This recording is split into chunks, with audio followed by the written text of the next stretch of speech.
क्या पेट की शक्ल या खाने की ख्वाहिश से बच्चे की जिन्स मालूम हो सकती है? आज हम जानेंगे बेटा और बेटी से मुताल्लिक मशहूर तसव्वुरात और उनकी हकीकत। बहुत से लोग समझते हैं कि नुकीला पीठ बेटे की निशानी है। हकीकत ये है कि पीठ की शक्ल बच्चे की जिन्स नहीं बताती। एक मशहूर तसव्वुर ये है कि मीठा खाने की ख्वाहिश बेटी की अलामत है, जबकि नमकीन चीज़ों की ख्वाहिश को बेटे की अलामत समझा जाता है। लेकिन साइंसी तौर पर इस बात का कोई सबूत मौजूद नहीं।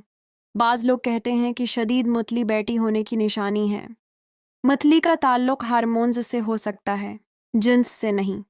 कुछ अफराद माँ के चेहरे की चमक से भी अंदाजे लगाते हैं। हकीकत में जल्द की तब्दीलियाँ हार्मोन्स की वजह से होती हैं। बच्चे की दिल की धड़कन से जिन्स मालूम करने का तसव्वुर भी मशहूर है, मगर दिल की धड़कन जिन्स का काबिल एतमाद इशारा नहीं। बेटा हो या बेटी, सबसे अहम चीज़ बच्चे की सेहत है। बच्चे की जिन्स वालिदैन के अख्तियार में नहीं होती। हमल के दौरान सेहतमंद ग़िज़ा और मुनासिब देखभाल सबसे ज़्यादा ज़रूरी है। बेटा या बेटी से मुतालिक ज़्यादातर अलामात महज रवायती तसव्वुरात हैं। बच्चे की जिन्स जानने का दरस्त तरीक़ा सिर्फ तबी मायना है। आपने हमल के दौरान कौन सी ऐसी बात सुनी जो बाद में गलत साबित हुई? अगर ये मालूमात मुफीद लगें तो वीडियो को लाइक करें और चैनल को सब्सक्राइब करें।